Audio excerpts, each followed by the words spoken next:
నామములో అందరికీ వందనాలు.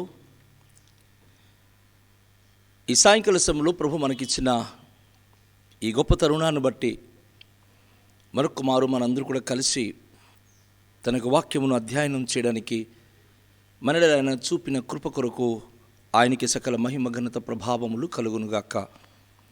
ప్రియదేవునికి సంఘమా, యాజకత్వము అనేటటువంటి అంశం గురించి మనము ధ్యానిస్తున్నాం.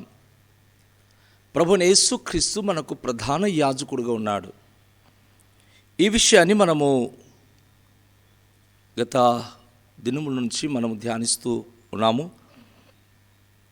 ప్రభువైన యేసుక్రీస్తు వారు ఈ యాజకత్వంలో చేరిన అనుభూతి గురించి, ఆయన ఎటువంటి సంపూర్ణమైనటువంటి సిద్ధి పొందిన యాజకుడో ఈరోజు మనము హెబ్రీయులకు రాసిన పత్రికలో 7వ అధ్యాయములో మనము 11 నుండి 28 వచ్చిన భాగాల్లో మనము ధ్యానించుకోబోతున్నాం. ప్రియదేవుని బిడలారా, ఇక్కడ రెండు యాజకత్వం గురించి మనం చూస్తున్నాం. మొదటి యాజకత్వము ఎవరు అంటే, సీనాయి పర్వతం మీద నుండి దేవుడు మోసెకు ఆజ్ఞాపించినప్పుడు ధర్మశాస్త్రము నియమించినటువంటి యాజకులు. జాగ్రత్త గుర్తుంచుకుందాం.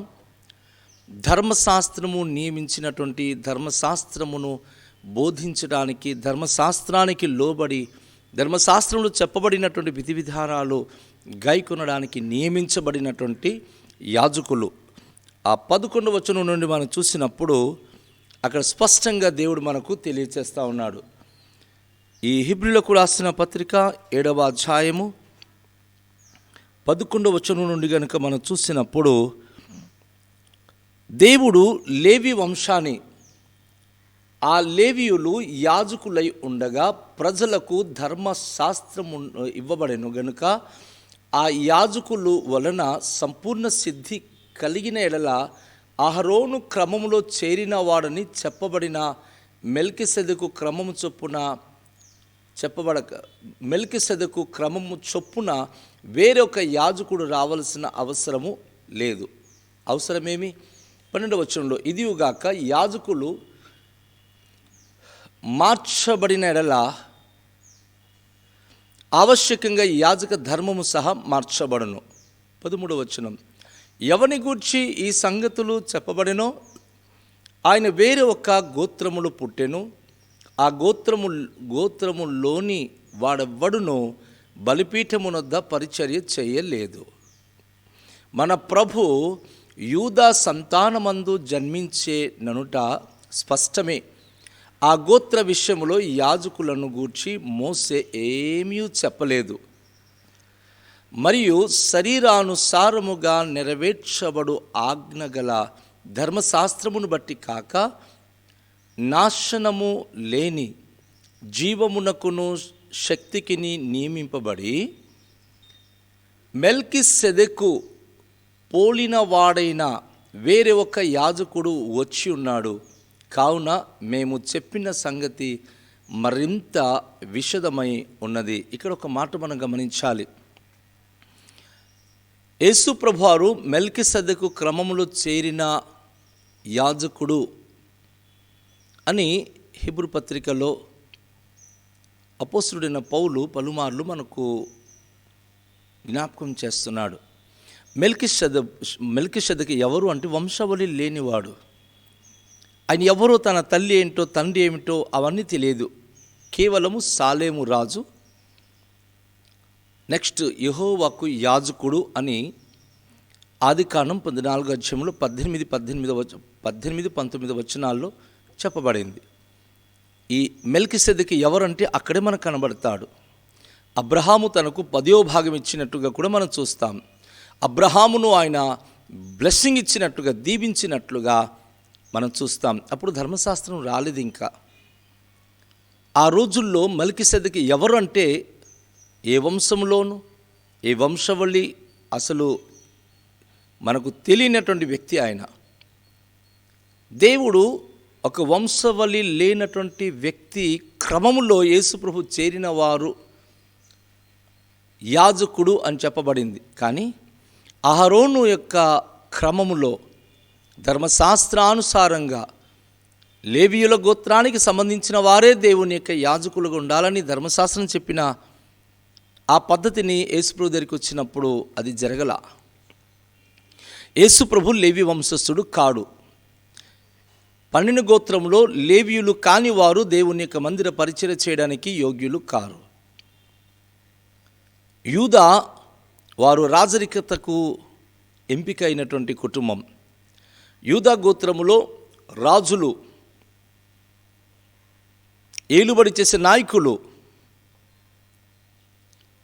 ఖచ్చితంగా వస్తారని చెప్పి ప్రవచన వాక్యం చెప్పబడింది. అలాగే దావీదు, సొలొమోను, ఆ క్రమంలోనే యేసు ప్రభు వారు కూడాను దావీదు సంతానము, యూదా గోత్రములు పుట్టి పెరిగినవాడు అని, యూదా గోత్రపు సింహము అని చెప్పి గొప్ప బిరుదులు ఇవ్వబడింది. యూదా గోత్రములు పుట్టిన వారు ఎవరు యాజకులు కానేరరు.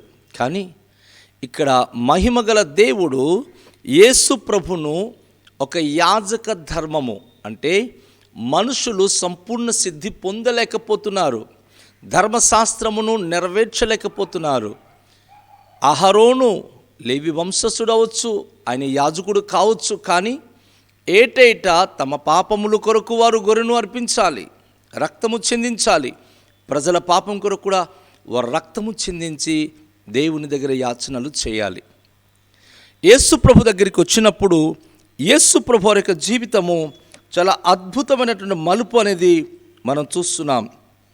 యేసు ప్రభు వారి యొక్క జీవితం గురించి అద్భుతమైన విషయాలు మనం ఆ 17వ వచనం నుంచి, హెబ్రీయులకు రాసిన పత్రిక 7వ అధ్యాయం 17వ వచనం నుంచి మనం చూస్తే అపోస్తలుడైన పౌలు ఈ మాట జ్ఞాపకం చేస్తున్నాడు. ఏలైనగా నువ్వు నిరంతరము మెల్కీసెదెకు క్రమము చొప్పున యాజకుడై ఉన్నావని ఆయన విషయమై సాక్ష్యము చెప్పబడెను.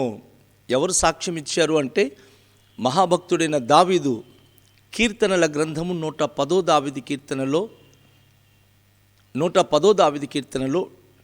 4వ వచనములో యేసు ప్రభు గురించి సాక్ష్యం ఇస్తూ దావీదు మహాభక్తుడు ఈ విధంగా అంటున్నాడు, మెల్కీసెదెకు క్రమము చొప్పున నువ్వు నిరంతరము యాజకుడవై ఉందువని యెహోవా ప్రమాణము చేసి ఉన్నాడు, ఆయన మాట తప్పనివాడు.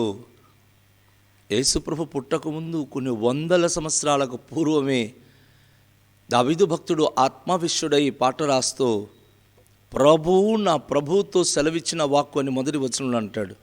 యేసు ప్రభును ఇంకా పుట్టక ముందే నా ప్రభు అని చెప్పి మై గాడ్, ఆ వచనం చూద్దాం. మొదటి వచనంలో దావీదు మహాభక్తుడు the lord said unto my lord, ప్రభు నా ప్రభుతో, యేసు ప్రభును ఎవరైనా సంబోధించినప్పుడు నా యేసు, నా ప్రభు అనే పదము అని వాడాలి. యేసు ప్రభు దేవుని కుమారుడు అని చెప్పి సపరేషన్గా ఆ పదం వాడకుండా దావీదు భక్తుడు ఇంకా పుట్టబోయే యేసు ప్రభు గురించి నా ప్రభు అని చెప్పి ఆయన ఒప్పుకున్నాడు. It's a very great things. నా ప్రభు ఎవరట? ఆయన మెల్కీసెదెకు క్రమములో చేరిన, అంటే వంశవళ్ళు కాదు ఇక్కడ ఇంపార్టెంట్. దేవుని కొరకు ఒక రాజు అయినటువంటి యాజకుడు, ఒక ఏలుబడి చేయువాడును, ప్రజల కొరకు ఆయన దేవునికి అర్చనలు అర్పించువాడును, దేవుని పక్షంగా ప్రజలకు ఆశీర్వదించే అద్భుతమైనటువంటి దీవించబడిన వ్యక్తిగా మెల్కీసెదెకును దావీదు భక్తుడు గ్రహిస్తున్నాడు. అబ్రహాము కాలములో అబ్రహాము కూడాను మెల్కీసెదెకు ఎవరో తెలియదు, కానీ మెల్కీసెదెకు హఠాత్తుగా ఆయనకి ప్రత్యక్షమై లేక తన దగ్గరికి వచ్చి దేవునికి స్తుతిస్తూ అబ్రహామును దీవించినప్పుడు అబ్రహాము 10వ భాగం ఇచ్చి దేవుని యొక్క యాజకునికి ఆయన గౌరవించిన విధానము ఆదికాండము 14వ అధ్యాయము 20వ వచనం చూస్తాం. అన్నిట్లో 10వ వంతు అర్పించి ఆయనను కనుపరిచాడు. యేసు ప్రభు ఈరోజు మన 10వ వంతు తీసుకునే యాజకుడు కాడు, మనం ఇచ్చే బలులు దేవునికి అర్పించే యాజకుడు కాడు. ధర్మశాస్త్రము నియమించినటువంటి యాజకులు సంపూర్ణ సిద్ధి పొందలేక వారు ముగించబడ్డారు. కానీ యేసు ప్రభు గురించి అద్భుతమైన మాటలు మనము చూస్తున్నాం. చదువుదాం మనము ఆ యొక్క 18వ వచనం నుండి.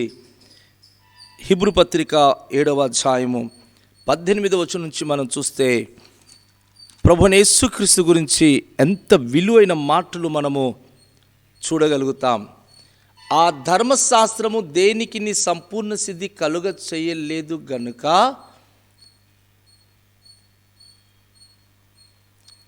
ముందివ్వబడిన ఆజ్ఞ బలహీనమైనందునను నిష్ప్రయోజనమైనందునను అది నివారణ చేయబడి ఉన్నది. ధర్మశాస్త్రము ఎవరిని కూడా సంపూర్ణ సిద్ధి చేయలేకపోయింది. ఇవ్వబడిన ఆజ్ఞలను కూడాను ఎవరిని కూడా సంపూర్ణ సిద్ధి చేయక బలహీనపరిచేసింది. ఈ 10 ఆజ్ఞలు పాటించలేక అనేక మంది జీవితంలో వారు నశించిపోయారు. ధర్మశాస్త్రం మీరిన వారు అన్న పేరు పొందుకొని ధర్మశాస్త్రము వారికి నేర్పించింది పంటికి పన్ను, కంటికి కన్ను. ఎవరేం చేస్తే దానికి ప్రతీకారం చేయాలనేది ధర్మశాస్త్రం ద్వారా వాళ్ళు నేర్చుకున్నారు.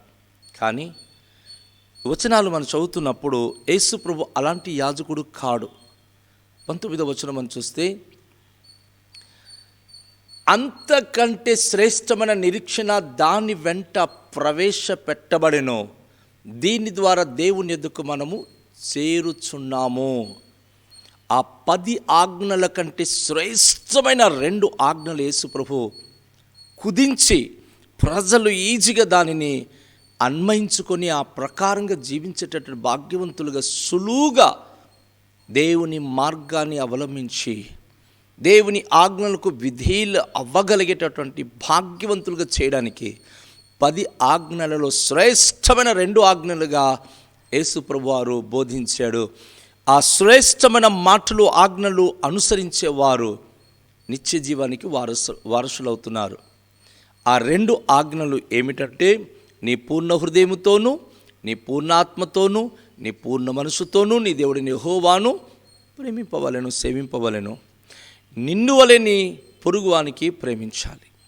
ఈ 2 ఆజ్ఞలు పాటించినప్పుడు ఒక వ్యక్తి దేవునికి సంపూర్ణ అంకిత భావంతో ఉండగలడు. సమాజం అంతటికి తన ప్రేమతో ఆయన ఖచ్చితంగా ప్రేమించి తన్నిన దేవుని ఎదుట తన యొక్క ప్రేమతత్వాన్ని బట్టి అనేక మంది ప్రజలకు నిలవబెట్టగలడు. ప్రియదేవునికి సంఘమా, మనలాగా మనం ప్రేమించడం అనేది మన ప్రధాన యాజకుడైన యేసు ప్రభువారు మనకిచ్చినటువంటి సులువైన ఆజ్ఞలు. 10 ఆజ్ఞలు ఎవరిని సంపూర్ణ సిద్ధి చేయలేదు. కానీ ఈ 2 ఆజ్ఞలు పాటించే ప్రతి వ్యక్తి సంపూర్ణ సిద్ధి పొందగలడు, సంపూర్ణత కలిగి ఉండగలడు. ఆ వచనాలు మనం చూద్దాం. ఆ 7వ అధ్యాయములోనే నెక్స్ట్ వచనం మనం చూస్తున్నప్పుడు, మరియు ప్రమాణము లేకుండా యేసు యాజకుడు కాలేదు గనుక ఆయన మరి శ్రేష్టమైన నిబంధనకు పూట కాపాయెను. 21వ వచనం చూస్తే, వారైతే ప్రమాణము లేకుండే యాజకులగుదురు గాని ఈయన నీవు నిరంతరము యాజకుడవై ఉన్నావని ప్రభు ప్రమాణము చేసెను. మోసే తన సహోదరులైన అహరోను తన కుమారులకు ఆయన యాజకులు చేసినప్పుడు దేవుడు ధర్మశాస్త్రమును బట్టి వారికి యాజకులుగా నియమించమంటే నియమించబడ్డారు.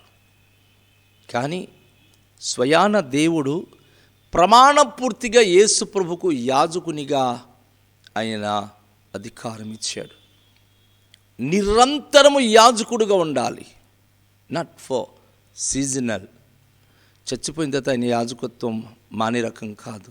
ఈయన నిరంతరము జీవించువాడు, నిత్య జీవము కలిగిన వాడు కనుక నిరంతరము ఈయన యాజకుడుగా ఉండాలని స్వయాన దేవుడి ప్రమాణం చేసినట్లుగా మనం చూసాం. 110వ దావీదు కీర్తనలో 4వ వచనంలో కూడా, మెల్కీసెదెకు క్రమములో చేరిన వాడవై నిరంతరము యాజకుడుగా ఉండాలని దేవుడిని యెహోవా ప్రమాణము చేసినట్లుగా దావీదు మహాభక్తుడు కీర్తన 110లో 4వ వచనంలో ఆయన చాలా సుస్పష్టంగా తెలియచేశాడు.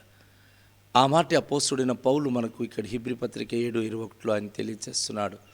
నిరంతరము యాజకుడిగా ఉంటామని ప్రభు ప్రమాణము చేసెను అని చెప్పి. అయితే ప్రియ దేవుని యొక్క సంఘమా, మనం ధ్యానించినప్పుడు దేవుడు నిరంతరము యాజకుడిగా ఉండడానికి యేసు ప్రభువును నియమించాడే. అపోస్తలుడైన పౌలు హెబ్రీ పత్రికలో 7వ అధ్యాయంలో నెక్స్ట్ వచనాల్లో మనం కనుక చూస్తే చాలా అద్భుతమైన విషయాలను ప్రభు మనకు నేర్పిస్తూ ఉన్నాడు. 23, 22 నుండి మనం చదువుదాం. మరియు పశ్చాత్తాపపడడు అని ఆయనతో చెప్పిన వాని వలన ప్రమాణపూర్వకంగా యాజకుడాయను. యేసు ప్రభుకు యాజకత్వం ఇచ్చిన తర్వాత ప్రమాణపూర్తిగా చేశాడు కనుక ఇక్కడ పశ్చాత్తాపపడడానికి లేదు. 23వ వచనంలో మనం చూస్తున్నప్పుడు, మరియు ఆ యాజకులు మరణము పొందుట చేత ఎల్లప్పుడూ ఉండ సాధ్యము కానందున అనేకులైరి గాని ఈయన నిరంతరం ఉన్నవాడు గనుక మార్పు లేని యాజకత్వము కలిగిన వాడాయను. యేసు ప్రభువారు నిరంతరం ఉండువాడు, మార్పు పొందనివాడు. మామూలుగా మనుషులైతే మార్పు పొందుతారు, యాజకులైతే మారిపోతున్నారు. చనిపోయిన తర్వాత మరొక యాజకునికి నియమించే పద్ధతి ఉంది. కానీ యేసు ప్రభువారు చనిపోయిన తర్వాత ఆయన యాజకుడు కాడని కాదు, ఆ యాజకుడు చనిపోయిన తర్వాత అనేక మంది యాజకత్వం తన రక్తం ద్వారా కడగబడిన వారు పుట్టడం అనేది విశేషం. దేవుని యొక్క వాక్యంలో మరొకసారి మనం ఆ వచనము 25వ వచనాన్ని మనం చూస్తూ ముందుకు సాగుదాం. ఈయన తన ద్వారా దేవుని యొద్దకు వచ్చు వారి పక్షముగా విజ్ఞాపనము చేయుటకు నిరంతరము జీవించుచున్నాడు గనుక వారిని సంపూర్ణంగా రక్షించుటకు శక్తిమంతుడై ఉన్నాడు. యేసు ప్రభువారు చనిపోలేదు, ఆయన చనిపోయి తిరిగి లేచి తండ్రి అయిన దేవునికి సింహాసనము కుడి ప్రక్కన ఆయన కూర్చుని ఉన్నాడు. దేనికట? మన కొరకు విజ్ఞాపనము చేసి తండ్రి యొద్ద నుంచి మనకు సహాయము పంపించుటకు. మన ప్రతి ప్రార్థన, మన యాచనలను ఆయన అంగీకరించి పరలోకము నుండి అనుక్షణము ఆయన మనకు తన దీవెన అనుగ్రహిస్తున్నాడు. యోహాను రాసినటువంటి మొదటి పత్రిక 2వ అధ్యాయంలో ఆ మొదటి 2 వచనాలు చదివితే యేసు ప్రభువారు ఎక్కడున్నాడో చెప్పబడింది. నా చిన్నపిల్లలారా, మీరు పాపము చేయకుండుటకై ఈ సంగతులను మీకు వ్రాయిచున్నాను. ఎవడైనను పాపము చేసినడలా నీతిమంతుడని యేసుక్రీస్తు అను ఉత్తరవాది తండ్రి యొద్ద మనకున్నాడు. ఆ తండ్రి అయిన దేవుని దగ్గర యేసు ప్రభువారు ఉన్నారు. సింహాసనాసనుడైన దేవుడు ప్రభువైన యేసుక్రీస్తు కుడి పార్శ్వమందున ఆసనుడై మన కొరకు విజ్ఞాపన చేస్తున్నాడు. యాజకుడు ప్రజల కొరకు తండ్రి అయిన దేవునికి విజ్ఞాపనం చేయువాడై ఉండాలి. అహరోను ఈ లోకంలో చనిపోయాడు, తన కుమారులు చనిపోయాడు, ప్రతి యాజకుడు చనిపోయారు. కానీ నిరంతరము యాజకుడుగా ఉన్న యేసు ప్రభు మాత్రం తండ్రి యొద్ద ఉన్నాడు. ఆయనకున్న క్వాలిటీ గురించి అపోస్తలుడైన పౌలు ఆ 26వ వచనంలో చాలా అద్భుతంగా వివరిస్తున్నాడు. సామాన్యమైన యాజకులకు అయితే అనేకమైన బలహీనతలు ఉంది. సామాన్యమైన యాజకులైతే అనేక విషయాలు సంపూర్ణ సిద్ధి పొందిన వారు కాలేకపోతున్నారు. అందుకే వారు నిరంతరంగా ఉండలేకపోయారు. కానీ యేసు ప్రధాన యాజకుడు, నిరంతరము సేవ చేసే మహిమగల యాజకుడుగా, గొప్ప యాజకుడుగా, నిరంతరము మల్కీసెదెకు క్రమంలో చెందిన యాజకుడుగా ఉండడానికి తనలున్న బెస్ట్ క్వాలిటీ, తనను అమరత్వములో నిరంతరము జీవించే ఆ అద్భుత అనుభూతిలో తనను ఉంచినటువంటి ద బెస్ట్ క్వాలిటీ ఏమిటో 26వ వచనం అంటుంది. పవిత్రుడును, నిర్దోషియు, నిష్కల్ముషుడును, పాపులలో చేరక ప్రత్యేకంగా ఉండువాడును, ఆకాశ మండలము కంటే మిక్కిలి హెచ్చైన వాడునైనా ఇట్టి ప్రధాన యాజకుడు మనకు సరిపోయినవాడు. 5 అద్భుతమైన ఆధిక్యతలు నా ప్రభు యేసు గురించి చెప్పబడింది. నా ప్రధాన యాజకునికి ఇవ్వబడిన 5 అద్భుతమైనటువంటి ఆధిక్యతలు ఏమిటంటే, మొట్టమొదటిగా ఆయన పరిశుద్ధుడు. తన పుట్టుకలోనే పరిశుద్ధాత్మ ద్వారా తల్లి గర్భము ధరించి ఆయన ఈ లోకంలో పుట్టి ఉన్నాడు. ఆయన బాప్తిస్మము తీసుకున్నప్పుడు ఆకాశము తెరవబడి పావురం వలె పరిశుద్ధాత్మ తన మీదికి దిగి వచ్చి, ఈయన నా ప్రియ కుమారుడు, ఈయనందు నేను ఆనందిస్తుందని చెప్పబడిన మాట ద్వారా బాప్తిమిచ్చిన యోహాను యేసు ప్రభు గురించి ఆయన అద్భుతమైన వివరణ ఇచ్చాడు. యేసు ప్రభు జన్మతః పరిశుద్ధుడు. తను పరిశుద్ధంగానే జన్మించాడు, పరిశుద్ధంగానే లోకంలో జీవించాడు. తన పరిశుద్ధ రక్తాన్ని కార్చి సకల పాపులకు ప్రాయశ్చిత్తమయ్యాడు. నిర్దోషి. మొదటిది ఆయన పరిశుద్ధుడు. రెండో మాట మనం చూసినప్పుడు ఆయన నిర్దోషి. సాధారణంగా యాజకులు అర్పించేటటువంటి గొర్రె కానీ, వారు అర్పించే ప్రతి జంతువు కానీ ఏడాదిది అయి ఉండాలి, నిర్దోషమైనటువంటి గొర్రె అయి ఉండాలి. ఏ లోపము లేనటువంటి జంతువులని వారు బలిగా ఇచ్చేవారు. నా యేసు జన్మతః పరిశుద్ధుడు, ఏ దోషము లేనివాడు. పిలాతు చక్రవర్తి, ఈయనందు నాకు ఏ దోషము కనబడడం లేదు అంటాడు. చక్రవర్తి, రోమ చక్రవర్తి, ఈయనందు నాకు ఏ తప్పిదాలు కనబడడం లేదు అని చెప్పి తెలియచేస్తాడు. చక్రవర్తి భార్య ఆ నీతిమంతుని జోలికి నువ్వు పోదు అంటుంది. అంటే యేసు ప్రభువారు పరిశుద్ధమైన యాజకుడు. యేసు ప్రభువారు నిర్దోషత్వము కలిగిన వాడు. తనలో ఏ తప్పు లేదు కనుక తప్పు చేసిన వాడికి క్షమించడానికి సరిపోయిన వాడు. ప్రపంచంలో దేవుళ్ళు, దేవతలు అనబడిన ప్రతి ఒక్కరూ కామక్రోధ లోభ మోహ మాయ మదమత్సరం అనేటటువంటి గుణాలు కలిగిన వారు కనుక ఆ గుణాలు కలిగిన మానవునికి వారు పరిశుద్ధపరచలేకపోతున్నారు, నిర్దోషులుగా ఎంచలేకపోతున్నారు. ఎవరి పాపములు వారికి పట్టి, ఎవరి పాపమును బట్టి వారు శిక్ష విధించబడతారు అని చెప్పి ప్రతి ఒక్కరు తెలియచేస్తున్నారు. ఎందుకంటే పాపము చేసిన ప్రతి వ్యక్తికి మరణశిక్ష ఉంటుంది. దోషి అయిన ప్రతి వ్యక్తికి న్యాయ విధి మరి ఇచ్చేట తీర్పుకు వారు శిరస్సు వహించాల్సిందే. నా యేసు జన్మతః పరిశుద్ధుడు, తన సమస్త కార్యములలో నిర్దోషత్వము కలిగిన వాడు. ఆయనందు ఏ కపటము లేదు, ఆయనలో ఏ దోషము లేదు. సో ఆయన పరిశుద్ధుడు, నిర్దోషి. అపోస్తలుడు పౌలు ఈ వచనాల్లో తనకిచ్చిన 5 బిరుదుల్లో 3ది మనం చూసినప్పుడు ప్రభు అక్కడ మనకేం చెప్తా ఉన్నాడంటే, నిష్కల్ముషుడు, కల్ముషము లేనివాడు. నా సహోదరి సహోదరుడా, యాజకుడు అని అనబడిన వ్యక్తి, నిరంతరము యాజకుడుగా ఉండే వ్యక్తికి పరిశుద్ధత ఉండాలి, నిర్దోషత్వం ఉండాలి, అలాగే నిష్కల్ముషమైన జీవితం. ఎవరి మీద కళంకం ఉండకూడదు, ఎటువంటి కళంకం తనకు అంటకూడదు. నిష్కళంకుడుగా ఉన్నప్పుడే నిరంతరము యాజకుడుగా ఉండగలడు. దేవునికి మహిమ కలుగునుగాక. నా యేసు ప్రభువారు నిష్కళంకుడు, ఏ కళంకము లేదు, ఎలాంటి కలుషితము కలిగిన వాడు కాడు. లోకములో అనేకసార్లు మనం చూస్తూ ఉంటాం, తామర పుష్పము అది బురద గుమ్మిలో కానీ చెరువులో కానీ అది మొలుస్తుంది. ఆ నీళ్ళు ఎంత వాసన కొట్టి, ఎంత అసహ్యంగా ఉన్నా, ఎంత మురికిగా ఉన్నా, ఆ మురికిలో అద్భుతమైన పుష్పము ఎంత అందంగా మనకు అది కనిపిస్తుంది.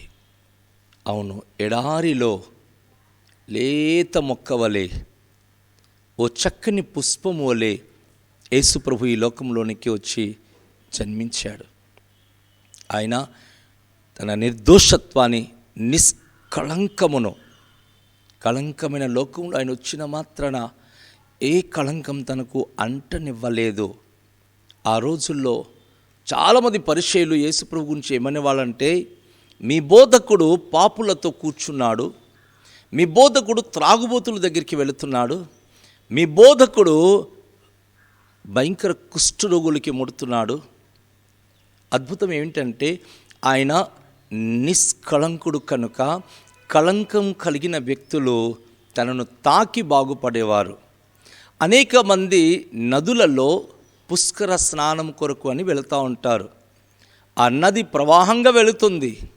ఒకచోట ఆ నదిలో కొందరు బట్టలు ఉతుకుతూ ఉంటారు, కొంతమంది స్నానాది కార్యాలు చేస్తూ ఉంటారు, కొంతమంది అదే నదిలో అనేకమైన రీతిగా ఆ నీళ్లను తీసుకుని వెళ్ళి వారు పానం చేస్తూ ఉంటారు. ఆ నది ప్రవహిస్తూనే ఉంది. ఎవరు ఏ విధంగా దానిని వాడుకున్నా ఆ నది నీళ్ళు వారికి ఆ విధంగానే సహాయపడుతుంది. యేసు ప్రభువారు ప్రవహించే ఒక నది పవిత్రతతో నిష్కల్ముషుడుగా లోకంలో ప్రవహించిన ఒక నదితో సమానము. యేసు దగ్గరికి వచ్చిన ఎలాంటి పాపి అయినా యేసు సన్నిధికి వచ్చి పవిత్రమైన యేసు రక్తం ద్వారా మాట ద్వారా కడగబడుతున్నాడు. ఒక వ్యక్తి ప్రభు దగ్గరికి రాకపోతే, నదిలోనికి రాకపోతే ఆయన ఎలా అయితే శుభ్రత కాలేడో, నువ్వు యేసును అంగీకరించకపోతే, ఈ ప్రధాన యాజకునికి చేరకపోతే నిష్కళంకుడుగా నిర్దోషత్వాన్ని నువ్వు పొందుకోలేవు. యేసు ప్రధాన యాజకుడు అవడానికి ఈ 5 కారణాలు. 1, ఆయన పరిశుద్ధుడు. 2దిగా నిర్దోషత్వం కలిగిన వాడు. నిష్కల్ముషుడు. 4దిగా చూసినప్పుడు పాపులలో చేరక ప్రత్యేకంగా ఉండువాడు. తన చుట్టూ అనేక మంది పాపపు క్రియలు చేసిన వారు. ఒక ఆమె అయితే చాలా పాపము చేసి అధికారులను ఆమె మోహించి వారితో భయంకరంగా పాపము చేసిన వ్యక్తి సీమోను అనే ఒక పెద్ద ఆయన యేసు ప్రభుకు భోజనానికి పిలిచినప్పుడు తన ఇంటికి వెళ్ళి కూర్చొని యేసు భోజనం చేస్తూ ఉంటే తను చాలా విలువైనటువంటి జటామాంసి అత్తరు తీసుకొచ్చి యేసు ప్రభు పాదాల దగ్గర పోసి కన్నీళ్లతో తన పాదాల కడిగి తన తల్ల వెండుకలతో దాన్ని తుడిచి అత్తరు పూసినప్పుడు భోజనానికి పిలిచినటువంటి సీమోను, ఈమె ఎలాంటి దౌర్భాగ్యురాలు ఈయన తెలుసు కదా, ఎందుకు ఆమె ఆ విధంగా చేస్తోంది అని తన మనసులో అనుకుంటున్నాడు. ఆమె చాలా ఘోరమైన పాపి. ఆమె వచ్చి కన్నీళ్లతో యేసయ్య పాదాలు కడిగింది. యేసయ్య పవిత్రత, యేసయ్య పాపక్షమాపణ, యేసు ప్రభు దగ్గర తన మలినమైన జీవితము బాగు చేసుకోవడానికి.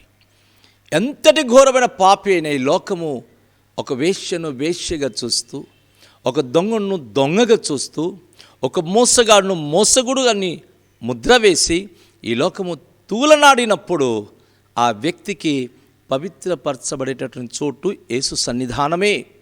సహోదరి సహోదరుడా, యేసు సన్నిధి విడిచిపెట్టి లోకంలో నువ్వు నీతిమంతుడికి ఎక్కడ బ్రతకలేవు. నీకు కనబడుతున్న ప్రతి వ్యక్తులు దూరపు కొండ నునుపు అంటారు కదా. ఓ ఈయన చాలా మంచివాడు, ఈ సంఘం చాలా మంచిది, లేకపోతే ఈ మతము చాలా మంచిది, ఈ వ్యక్తి మంచుడు అని అనుకుంటున్నాం. కానీ ఎవ్రీవేర్, ప్రతి చోట ప్రతి వ్యక్తి పాపము చేసిన వారే. పాపము చేయని వాడు ఒక్క పరిశుద్ధుడైన యేసు ప్రభుయే. ఆయన మనకు ప్రధాన యాజకుడు కనుక పాపులలో ఆయన చేరినవాడు కాడు, ప్రత్యేకంగా ఉన్నవాడు. పాపములు తనకు పాపము చేసిన వారు వచ్చి ముట్టినప్పుడు ఆయన బాగు చేయవాడే తప్ప ఆ పాపమునకు ఆయన ఎట్టి పరిస్థితుల్లో పాపమునకు ఆయన సంబంధించిన వాడు కాడు.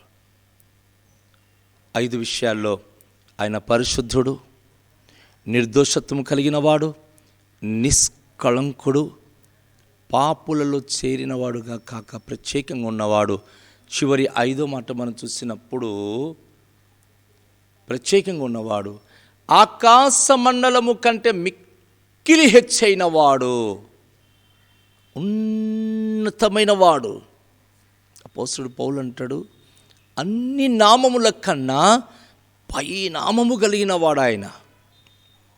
ఫిలిప్పీ పత్రిక 2వ అధ్యాయములో మనం ఆ వచనాలు చదువుదాం.